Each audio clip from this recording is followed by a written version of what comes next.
pledge allegiance to the flag of the United States of America and to the republic for which it stands, one nation, under God, indivisible, with liberty and justice for all.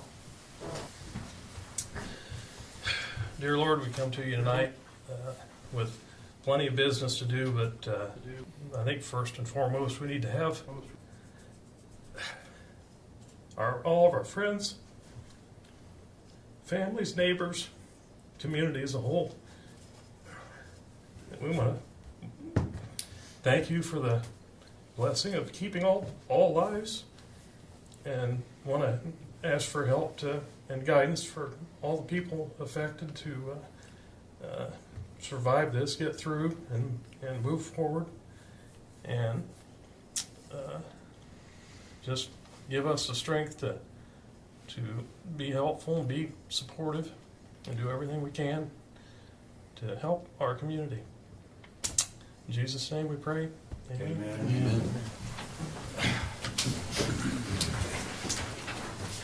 Meeting prayers aren't my easiest. Gary Elliott. Here. Bob Leahy. Here. Jason Brewer. Here. Tim Heiss. Here. Tito Frias. Here. Okay, I trust everybody's had a chance to review the minutes and claims and the consent agenda. Are there any questions? I did have a question about that. I guess as I read the minutes, it said Eli Lilly Trails Master Plan, and I thought we were talking about the Harder Park Master Plan. I must have dozed off on that little part of it, or was it? It is the Harder Park Master Plan, and the first. I think the confusion is the first thing that we're working on funding for is we're working with the Community Foundation on an Eli Lilly funding opportunity with that plan. So I think that's the confusion. Okay. Okay, if there aren't any further questions, I'd entertain a motion. I move we accept the claims and the minute. Yeah. Sorry, I messed it up. That's all right. Newbie. The consent agenda as presented. Consent agenda Consent generally agenda, is there we go. the best way. Okay, we have a first. I'll second. Okay, first and a second. All in favor? Aye. Aye. Okay, opposed the same. All right. We don't have any presenters listed, but we go to reports. Mayor's not here. We don't have any other department heads. Amy, do you have anything? No, nothing that's not listed down below. Okay. Council members, we'll start with Gary. I don't have anything. Bob? I don't have anything. Jason? We had an area planning meeting last Wednesday. Obviously, we're talking about that tonight on the new business regarding Mr. Reagan's petition to amend zoning maps from residential to commercial. That was voted unfavorable. But again, we'll get in that here shortly. Okay. Next planning meeting will be May. And I did have a question about street signs in town. When will the old ones come down where the new ones have been put up? So that's a bigger answer than you're probably anticipating. So those poles were tried to be removed when they started putting the new post up, and they had some struggles on getting those out, so they're actually going to have to be dug out with the hoe. Okay. And the guys just haven't got to that yet. That's what we'll get it this spring, but it's Right. That's why the old posts weren't removed. They couldn't get them pulled out of the ground. Thank you. Okay. I don't really have anything. Tito? So when we were discussing the Harder Park master plan and the initiative on the trails with Eli Lilly and the Community Foundation, I had someone from the community, Jean Buckingham, reach out to me and raise an issue that I think is important enough for me to bring up at this meeting. And he was hoping that as we talk about the development of park, that we keep in mind that our cemetery, the city cemetery, is getting full. It's like literally, I don't know, I haven't measured it, but we're almost there. And so he was recommending very strongly that we, and he is someone who can help with this, but to see if we can think about how is that cemetery going to expand, where will we expand it to, or will there be another area that we start to use for a cemetery? So just a big concern that as it gets full, and it's almost there, that we should start planning ahead as soon as possible, because that could take a while. And then he has some kind of a formula and a way to determine square feet or whatever equals how many years according to the population and all these things to determine, like, you know, are we good for 25 years? Are we good for 50 years by, you know, how much space we will actually identify. So hoping that maybe we can move that forward and include him by all means as we begin to think about that. Another thing I have is that, so I don't know exactly when or all the names or anything, but the Maple Leaf Apartments are under new management. And the managers reached out to me and asked if we could maybe lower the speed limit on South High Street, south of South Street. So, which is the part that it's right by where those apartments are, where the Maple Leaf Apartments are. There are lots of children who live in those apartments. Many of them ride bikes, and they have at least one or another individual who likes to just tear through. And it's kind of a dangerous situation. So they were hoping that we could maybe do something and lower the speed limit as low as we could. And they also asked if we could please put up a children at play sign or some kind of sign just saying, slow down, y'all, because we've got children, you know, in this neighborhood. So there's 2 requests then about that. That's all I have. Steve, did when we had discussion about the speed limits with DeVolt We and got so to do a forth? traffic study, and Chad's got that proposal from Mara, but Chad's on Okay. spring break, so. Right. So I guess with this situation now here we have a street that's basically a block long. That It's going to dead into a business parking lot. yeah, and so it kind of creates a situation where if you talk about reducing that speed limit below 25, now you get into the same situation, traffic study, and so Correct. forth.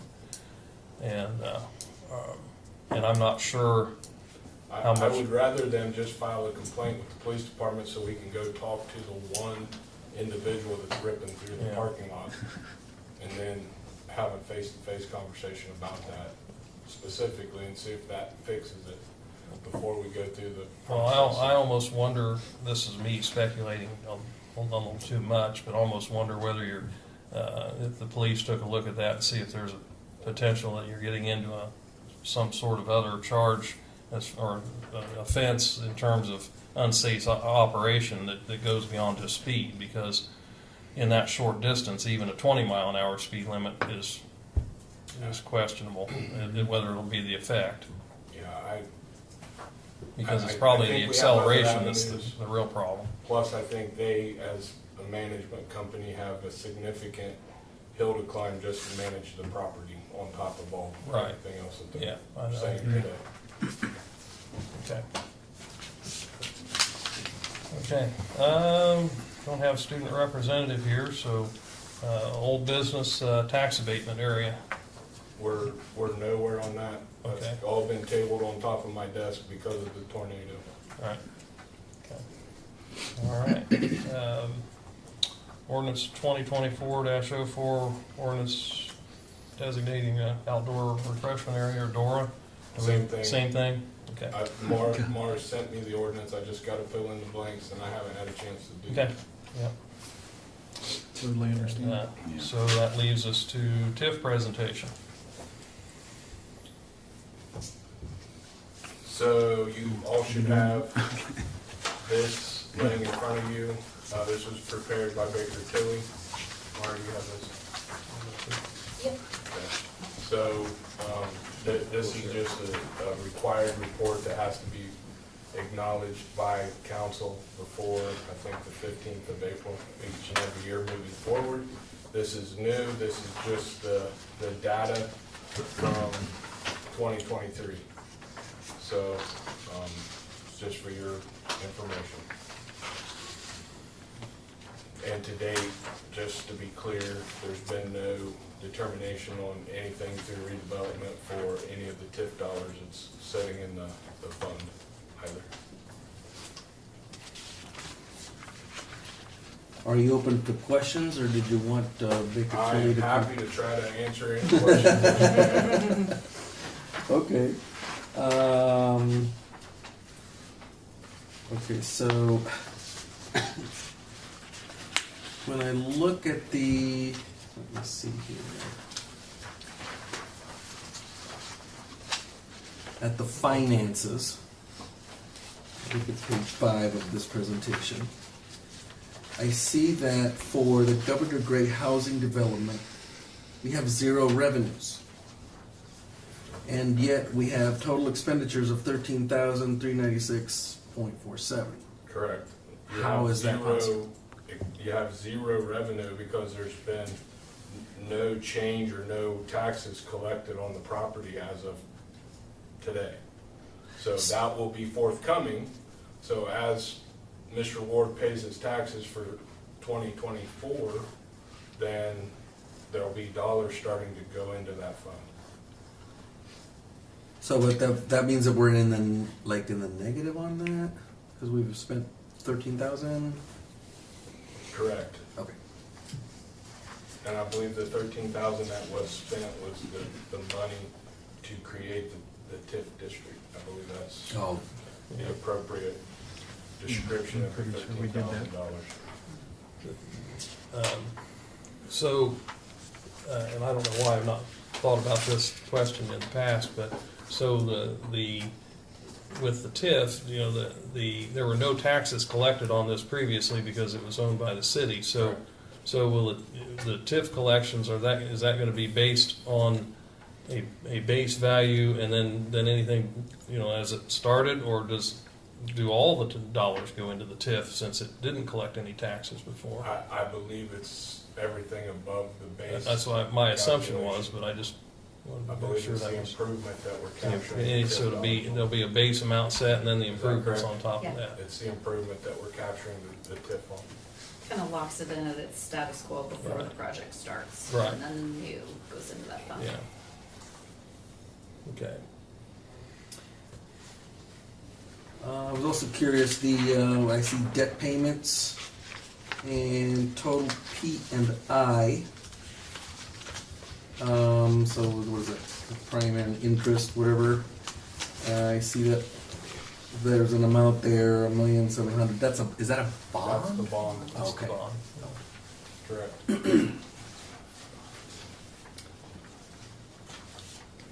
And all that was calculated as far as what the realization of TIF dollars coming into the account, that's all been calculated into the bond payment or the repayment plan and all that, so.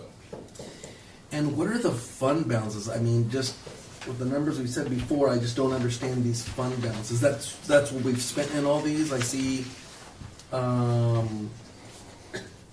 these for the Governor Gray. I see 48,000, 80. No, I'm sorry. That first one was for the industrial fund. So I see capitalized interest fund 84,000, project fund $130. These are small amounts. Sinking fund 27, and then cost of issuance account 7,000. What, I don't understand what that is. Yeah, I would have to talk to Baker Tilly to get the complete explanation on any of those. I wouldn't want to mislead you in any way. Okay.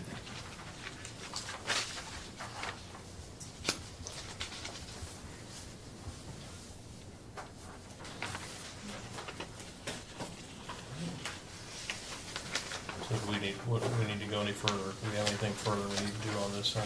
I just need I'm not briefed on a it. general consensus that you've acknowledged that you're in receipt of this by the 15th of April. Okay.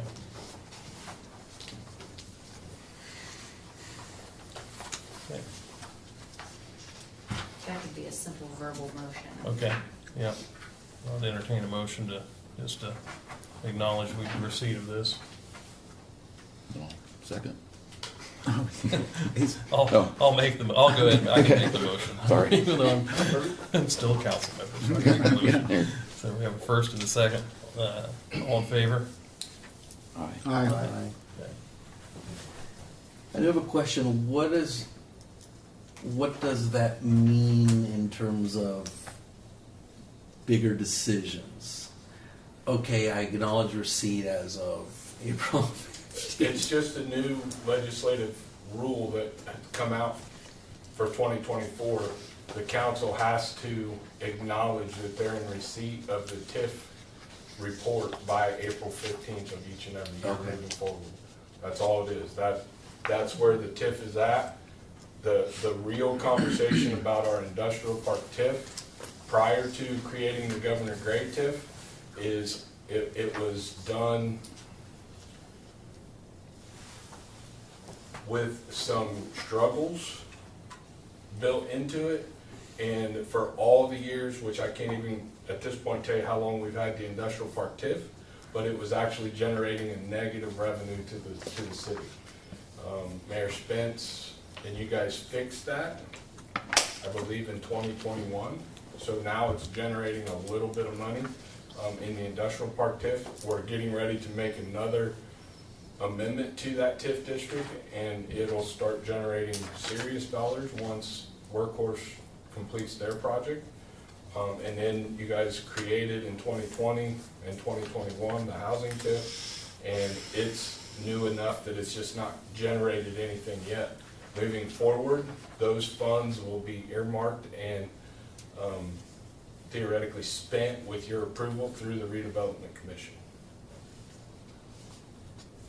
And Bob,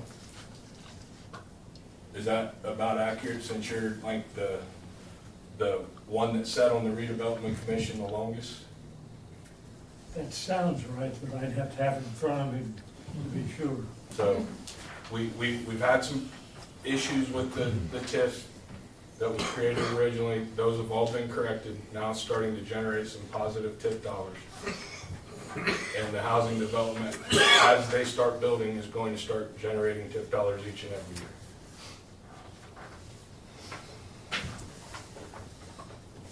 Okay. All right. Can we stop one Let's- second? Who was the second on that acknowledgement? Jason. Jason, thank you. I was the first, Jason second. Yep. Okay. Okay. Petition to amend zoning maps. We've got that material in front of us, but Steve, do you have anything to add to this conversation? Yeah, I attended the APC meeting last week as well. The Area Planning Commission was not in favor of changing the zoning from residential to commercial in any way, shape, or form in that specific location. And I spoke on the city's behalf at the request of Mayor Spence that I didn't believe that our council would be in favor of that change either. So I think you guys just need to acknowledge that you're not in favor of changing a residential district to a commercial district. And you know, you did have citizens that took the time to go to the APC. You know, nobody was in favor of this. So I believe that would be the appropriate course of action. I just want to have a few thoughts on this. You know, we all like to support our friends, right? And I happen to be the same age range and friends with the people who want to sell that land, and with the person who wants to buy that land and develop it. But I'm also friends with some of the neighbors who showed up, and in interacting with some of the stakeholders, they shared with me a recording that they had made of the Planning Commission. And so I just wanted to point out some of the considerations that I'm taking with what I'm voting out, the way I would like to vote. And that is that, first of all, it's catty-cornered from Harder Park. Do we want something ugly like that? So close to our big, beautiful, amazing park. Okay? The rest of that area, even though one corner is not technically city, within the city administration, it's all residential. We're going to plop that into a middle of a residential area. I sometimes go there. I enjoy being at the park. There are children who live there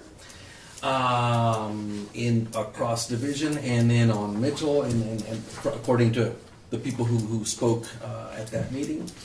And like Steve said, all of them were opposed. They didn't like the fact that the entryway was going to be from Division Street, which is a one-way street, which means that they're going to have trucks going in and out at any hours of the day and evening. They were concerned with the lighting.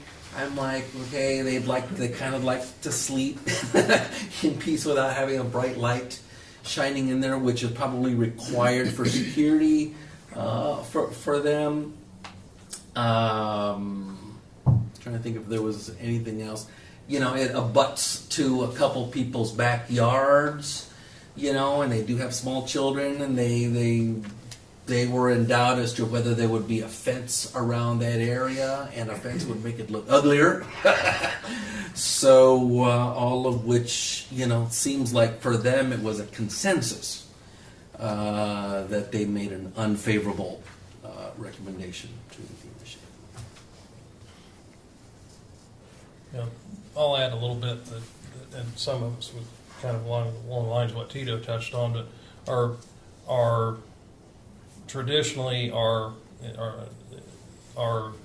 opinions on change of zoning have been based on properties on how they were located. The ones some that we have accepted have been properties that were directly adjacent to a current commercial property.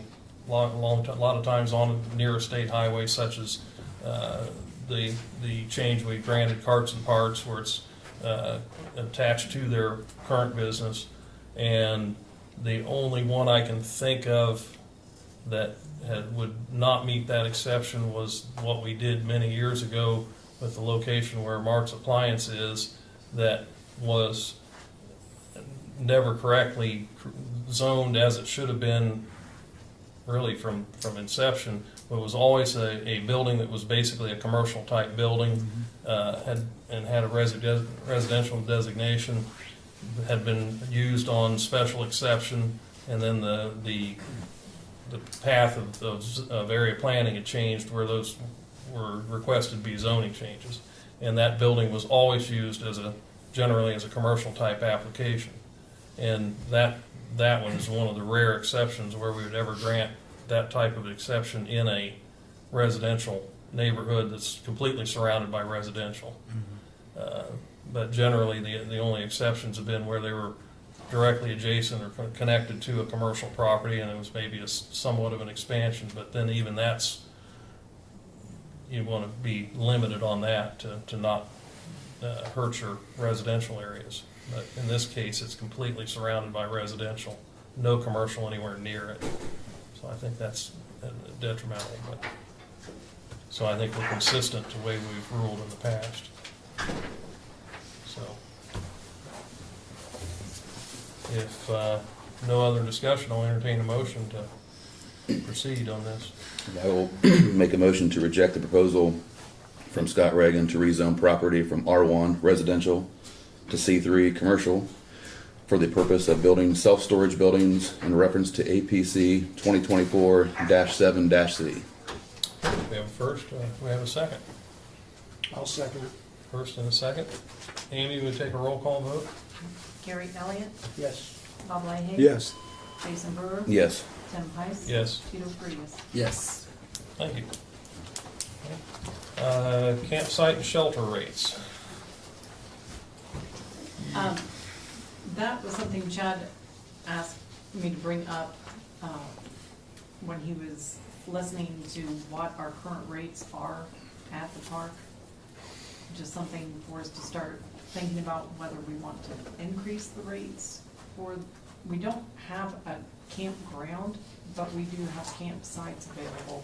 I believe it's $15 a night, or if you're there for 7 days, they lower it to $12 a night. And we just thought for everything that the city's put into those sites, he wondered whether we needed to look at increasing those rates. As far as the campsite rates, I think we've had some discussion. I think we had some discussion in recent time outside, in not official discussion, but about some potential improvements and enhancements to the campsite area to better accommodate. I think we need to take a serious look at what the rates are and what they should be. Right, the original creation of those campsites were basically, I'm going to say like unimproved sites, and we have gone in, which meant they just got electric hookups at a minimum. We have gone in and updated, I think, 6 of them to provide water and maybe sewage, direct hookups. Yeah. What Brad's proposal would be, that we've discussed at the Board of Works last fall, was to theoretically provide water hookups and wastewater hookups to all of them, and then once we got that work done, then raise the rates on the campsites. And I think you're probably raising them to that $35 to $50 range per site at that point, because it would be an improved site. It wouldn't just be basic electric. Yeah. I think personally, I think we need to take a look at shelter rates, because I don't think we revised shelter rates. Are grossly low as well. And I don't think there'll be a real position to raise those, so, to make an increase on those, but we need to take a look at that, so. But I don't, We don't have any specifics, but. Yeah, I mean, so- we can start looking at. start numbers taking a look and at that and, Table it. See what we we can do. can take a look and get a proposal together as a guideline, and then bring it back to council. Yeah, I know, there was one person that did mention, when they heard this conversation, was the fact that we don't have really any area, so if you have families coming in from out of town for them to stay, so I mean, that is, so I mean, one part of me agrees, yes, we do need to raise it, but I don't think we want to go overboard either. No, I don't think so. So we can still provide. And I think we probably need to take a look at what rates are like in other places, such as traditional or, for-profit campgrounds, and so that we're not at that level, because we're not offering the same type of thing that they are. And I think the state, is it DNR? I think they have a site that has different rates throughout the state for state facilities, so that might be an option to, Okay. place to start looking. Steve, is this something we should look at through the Board of Works or Park Board, really? And then, Yeah, it's really a park board decision to decide what the rates are, and then we'll present it to council for We'll- passage, but. We'll get We together. know that those need to go up, Yeah. we wanted to kind of improve what we had before we went and raised the rates. So we can work on a recommendation through the Park Board, bring it to the council, and then the council can view it from there. Agree with it or alter it, or? And I think in that conversation, if I'm not mistaken, we were going to be basically adding like a tiered system, because they were talking about adding another 6 or 8 camping spots that would be like roughing camping. Yeah, we had- in that we had- $10 or $12 range, and Yeah. then the sites that we have off the roadway would be all improved with water, sewage, and electric hookups. Yeah. So, Yeah, yeah, that that was was- kind of we're not just raising from $12 to $30. We were going to create some new spaces and do some things like that Yeah. all at the same time. Yeah, you're right. That was in that conversation. Okay, did we need to bring up any discussion about wastewater plant Yes, discussions? we do. Because we don't have that, that we don't have on the They don't agenda. have anything in front of them, but Yeah. we need to do some modifications to the wastewater treatment plant. After the tornado, we were without power for about 14 hours. We had another flooding situation. We had personnel sort of in harm's way. We had people dealing with waist deep water, sewage water in the plant. Things that we were promised by IDEM and the USDA that the plant would never be without power, and no, we don't need a $500,000 generator because we're fed from 2 different AEP service lines. They're wrong. We definitely have a problem, and we can't allow the plant to flood again.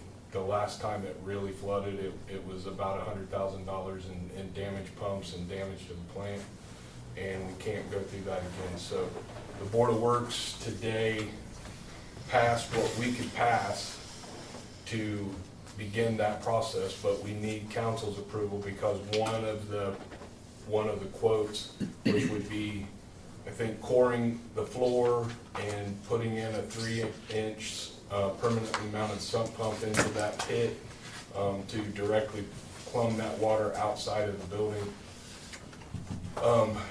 To have all that work done by Cooley's was just right at $14,000, so that obviously exceeds the Board of Works capability. So what we're trying to do is prepare with a contingency plan that we can keep the water out of the building. So I'll add that I was out at the wastewater plant, 11 o'clock, between 11 and 12 o'clock that night. And we had several employees doing yeoman's duty, keeping the damage minimized. I don't think we really had any significant damage just because of what our employees were able to do, but it was not a good situation. We had guys standing in wastewater, doing things that they really shouldn't be necessarily doing. And it was, like I say, it was kept under control just sheerly by the fact that, well, quite frankly, Rob was at a training event in French Lick, saw the weather, left early and to get back in town before things happened, and made a world of difference. So we can't count on that happening all the time. Mhm. By the improvements, what we're proposing to do would make it so that any of our on-call people will be able to come in. One person can basically come in and hook things up, throw some switches, and make it all happen. So you're not counting on certain people to being available to do these. Because, for instance, we had one employee that lives in Winchester that was on call that could not get to town very quickly because it wasn't safe to cross Winchester to get to Union City yet. So he eventually got there, but after the weather let up. But he couldn't get here right away, so we need to make some changes. It's a good idea. And I think the cost, the actual or the immediate costs are fairly minimal Right. compared to a lot of things to do it. The costs in the emergency situation can get up there a little bit, but it's still not in any comparison to maintaining, like he says, a $500,000 generation system that you might use every 10 years. yeah, we Yeah. do have a contingency for that. We're not going to ask for $500,000. So we're working on a plan with McAllister's to basically wire into the panel basically a pre-thought out plug-and-play switch system so that in the event we lose power, we can call McAllister's, get a semi-mounted generator here in a couple hours, and we can plug and play and start it up and run the plant. We believe that that's better than investing in the maintenance and upkeep and a $500,000 generator system. And we just, it's happened twice in 3 years, and that's twice too much, but we don't feel like it justifies a $500,000 generator either. So we believe we can rent one for a small window and function. But we definitely have to keep the water out of the headworks building. Well, and of course, the overall goal also will keep us from diverting to the river. And that's one of the things that we need to try to avoid if we possibly can, is keep it contained in the plant. And with the situation Friday night or Thursday night, there was no alternative but to divert to the river with some of that water, wastewater. So I need a consensus vote just so I can hire coolies to do the work. I would say we make a motion for authorize the scope of work by coolies. I think that, I don't know if you guys caught that there was an email late and I didn't get a chance to print it with the scope, but it was a little over $14,000. I would say that we make a motion not to exceed $15,000. I think that was an estimate that they were throwing in, thought it was on the high side. They expected believe it to be on the high side, and that's why the quote is written. Yeah. It's like not to exceed $14,180 or something like that. So some of it is they don't know exactly what they're going to get into when they go to core through the floor and actually build the sump pit and get it plumbed outside.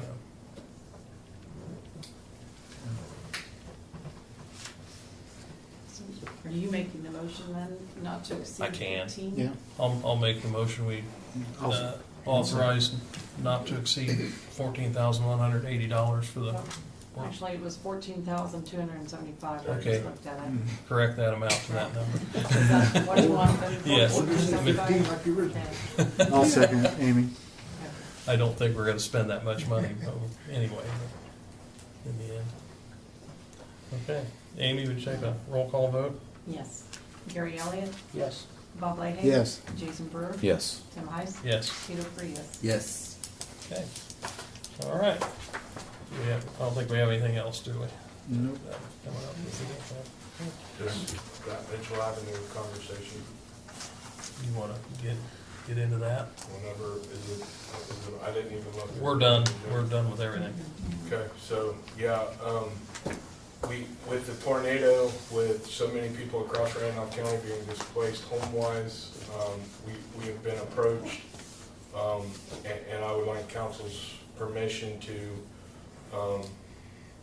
have redevelopment engage Davis Construction in a conversation about the two parcels of ground off of Mitchell that the city has already gone in and put the curb height in, the part of the road base, water, wastewater, and storm in for a proposed development that was going to take place a few years ago that just kind of petered out. He would like to build some ranch homes in there similar to what's on Devolt and Caroline and on Mitchell and in that immediate Division Street area. He's already discussed it with Citizen State Bank, and they've green-lighted him to build, and I believe he's talking to some county residents that are looking to relocate if we can get these homes kind of engaged quicker. We've also met with Ricky Ward, and I believe he's going to start 5 here pretty quick also because of this, because we're kind of setting in a good spot to get things in the ground quicker than what they're probably going to be able to do, rectifying their damage and then building something new. So I think it's positive. I think we have to go through the redevelopment commission to get it engaged, but I want council's permission that you'll support what redevelopment creates with Davis Construction if we can come to terms. I'll throw a background piece in there, that infrastructure improvement that we made, that conversation started in probably 2007, I think happened in about 2008, and we kind of all know what happened in terms of housing construction after 2008. So then it just never developed from there. There are technically 4 lots at the end of Mitchell that are already platted, and there's about, I would say, close to 2 acres that's not platted yet, but it could turn into a nice little connection to Jackson Pike and Mitchell and everything. Part of that ground is what Mr. Reagan was proposing to turn into storage lockers. So I hope he's willing to have a conversation with Davis Construction, at some point. But I believe there is a good positive path forward if council's in favor of this.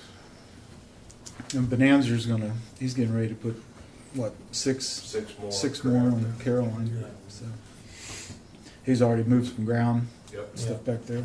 he's doing good things also. Yeah. So. Okay, I'll entertain a motion to move forward. Okay.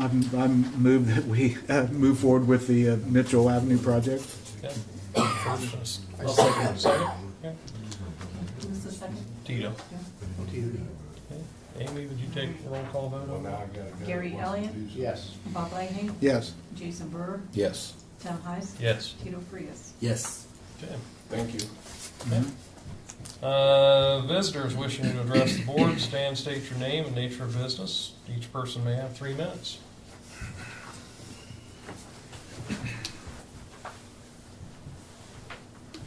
It's fine, yeah, yes. I'm Homer Stamen. I'm the president of the Community Help Center for Union City, Indiana, Ohio. We have been lately discussing an expansion of the building, maybe going north on the end of the building and another 48 to 50 feet. We need more storage space. Teresa Hampshire is the manager.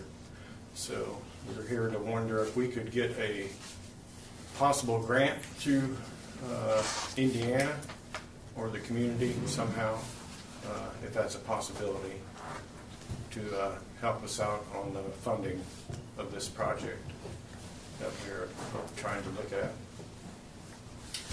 Homer, I Any will go to questions? work first thing tomorrow morning. I'll contact our grant consultants and we'll see what's available to assist. You're more than welcome to apply for the facade grant. That's available to all of our businesses in town. But that's got a cap of $10,000 a year. So that's not going to go very far if you're going to extend your building by 50 feet, but we will definitely dive in and see if we can't find you something. Okay, All right? thank you. Anybody else? Yeah, I'm Kenny Stump, manager of, on-site manager of down at Baker Leaf Apartments, and thank goodness they've got it sold now, so we don't have to deal with that, but right over in South High Street, on the side road there, we need a speed limit down there of 15 miles an hour, because they've got too many people coming in there, including some of our residents, that's speeding down through there, and we've got too many kids that's out playing around there on bicycles or walking or whatever, but they don't care. So need to get a speed limit sign or something put out over there. Can we get a vote on that? Well, so we have some restrictions on what we can do, so it's the long story is that we don't have total authority to just change speed limits. We have the ability to set speed limits down to 25 miles per hour. Once we get below 25, we have to do a traffic study, and it's according to state law. Right. So the simple answer is yes, we'd like to do that. The complicated answer is that we have to explore what we can do. Even 25 would work. So we could probably move. I mean, 25 is going to probably not going to affect much. It might, but it's something we could probably do pretty quickly. But we have to explore options of what we can do, especially with such a small. I'm not sure what the costs are going to be like to do that, but we can look at what options we can take.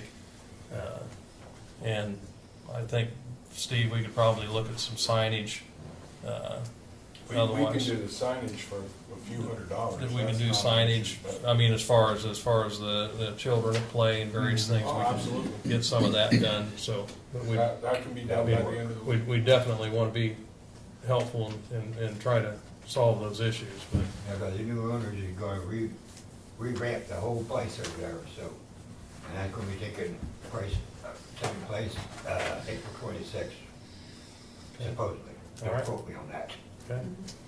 Well, but we just wanna make sure the kids are safe there, that's the Sure. main thing. yeah, absolutely.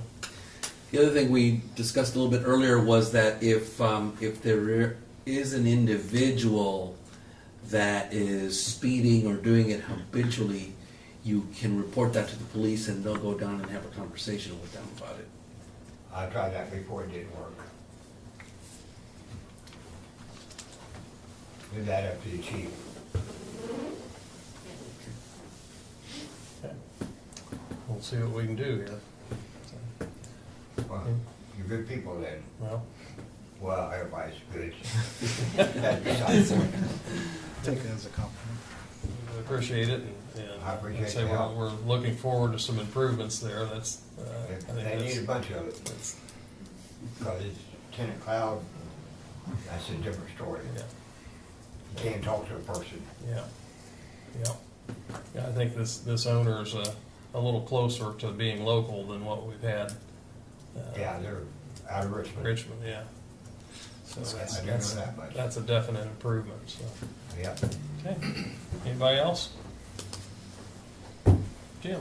Oh, if anybody else, I don't want to step in front of you.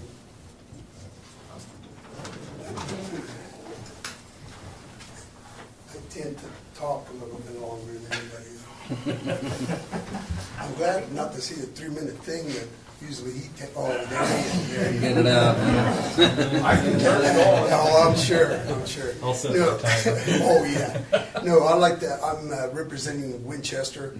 The mayor and I'm the president of the city council, and we like to thank everybody from Union City that come down and helped us, the departments, the communication through everything. Couldn't do without everybody's help. And I know that there's landlords here that has property in Winchester. I'm also helping with Red Cross. I've been helping the Red Cross from Thursday night when it happened. I invited the mayor. We had a get-together for Scotty Harvey that was retired from the tourism, and he came willingly to a party that we had during we didn't know, it was started throughout a storm, then turned into a tornado. He came and left to be with you guys, which is great. But the Red Cross will be in Winchester, and I have these things to pass out if anybody has properties or anything on Base Road. That they're going to be at our city hall from 9 to 8 till this Friday. To come up there and register. All this will go toward hours of communication. If they registered, it'll go to if FEMA decides to declare. But all these, we have these things here for any of the citizens that has properties over there, or have any relatives that didn't get this information. We have this there too.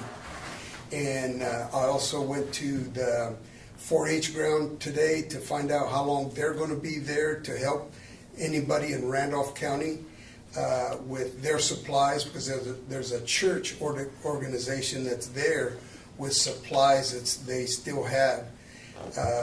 And then I went over to the Moose Lodge, and they have a lot of supplies there for residents. And so I'm just here to just thank the community and everybody else. And it's just, it's like if we would have practiced this, and it just went so well with all the organizations, police departments, fire departments, and everything there. But I'll leave some of these here if you guys don't mind for those residents, because there is homeowners here that have property over there. But just like to thank, and I know I come here at least 2 times a month, or every second month, to just come and see how things are going here in Union City, and that's just how I do it. When I was the president, mayor of Saratoga, I used to come over here just to see how the big city did it. And now now that I'm in a big city, do the same thing. But things are going good, and just like to thank you guys for everything you guys do. You're welcome. Thank you. Thank you. I'd like to spend some time and tag on to that a little bit, if I may. I think y'all got a summary of all the responses that your fire department did during the tornado. Most importantly, I want you to know and the public to know that during that critical time, we had 24 people in our organization that left their families in the middle of the tornado to come out and serve the public who needed them at the most time. And I can't be more proud of my staff. They did such a fabulous job, and we were there for about 11 straight hours from prior to the tornado hitting at 8 o'clock till about 7 in the morning. And we had enough staff that we were able to provide an engine and an ambulance for Winchester and help them through their worst time, and we were still able to respond to all of those properties that I've identified in there and verify those and check them and make sure everybody was safe. No injuries, no deaths. Everything went super great. And I'm so proud we were out there doing that work. Great. To that, I believe Eric Moore reached out to the mayors and stuff and is trying to schedule a meeting for mid to late April with all the city people, because I think it's important that we take this lesson from Winchester and what they went through and plan in case something like that happens here. I think we can learn some lessons and improve upon that and make some plans. You can't always make them that strong, but just generalized stuff so that we might be more prepared the next time. We're just now getting into tornado season. Good thinking. And also tomorrow, they'll call for some bad weather tomorrow, or whatever, I heard. Yeah, or tonight and tomorrow. Yeah. Another bad weather. So if you have any questions about that, reach out. We're just so glad that we could provide and make sure our citizens were safe. Well, I think Union City's got one of the best fire departments there is. Yeah, thank you. It's my staff, not me. Thank you. But thank you and your staff. Thank you. Yes. I'll Thanks, pass Eric. that along to them. Steve, thank you. Thank you very much. Okay. Jim. That was that part of the side. Now, on the lighter side, Do I need to reset the clock? yeah, reset it. Don't No, you've done most of these 3 minutes already. You used it Now, 3 minutes. Yeah. with, I'm also on I'm on several organizations. Now on the other side of we have the eclipse on April the 8th, when we have thousands of people coming here. And I know Steve's but we have the eclipse coming here with the tornado and all the devastation and everything. And of course, we have Easter coming in. I know the Lions Club is doing their thing with the Easter egg hunt, and with WCCPC, we have that scheduled too, because we need some, fun stuff to do too. And but the eclipse, we're going to have a lot of visitors in town and stuff. And of course, in Winchester now we got a lot of trees going. We can see it better. That's my joke. But we have to still keep the Randolph County, with all these visitors, hospitality and everything else. The restaurants are all going to be open, and a lot of visitors coming here with an impression. And as all community and everything that's happening here now, we're still Randolph Countyans. We welcome everybody here because they're coming from all different kinds of states. And with this tragedy, God was blessed with us with no deaths. We got a lot of injuries. Oh yeah, there's hundreds of injuries, some worse than others. But still, our hearts is still here with brotherhood and sisterhood and everything. Kids, it just made my heart full when I seen kids out there helping everybody. But still, the kids are talking about the eclipse that's coming, you know, a full eclipse. You know, the next one is in 100 and some years from now. Of course, I'll be in the cemetery, but still, that's the next fun thing to hit. You know, we're all still, you know, surviving this, but the eclipse, not to forget that visitors are coming. And I know everybody's going to do their best to step up and welcome all these new visitors. They're not strangers, they're visitors coming to see our land in our cities. And that's all the other thing I have to say. Good. Thank you. Okay. Well, if there's nothing else. Date of the next council meeting is Monday, April 8th. And at this point, Nobody ought to do that. Nobody ought not do that. After the eclipse. After the eclipse, 6 p.m. Next Board of Works meeting is Monday, April 8th at 9:30 a.m. We are a little tentative on that, just in case things get way out of hand. But we feel like that we can still proceed. The mayor said we are meeting, so We shouldn't have an issue. we're dealing with a bunch of people or another tragedy of some sort, we're going to plan on meeting. Well, that's your week cycle, so you may if you're dealing with things and you're not there, we'll know why. But so otherwise, I'll entertain a motion to adjourn. So moved. First, have a second. All right, thank you. I'll second. First and second, all in favor?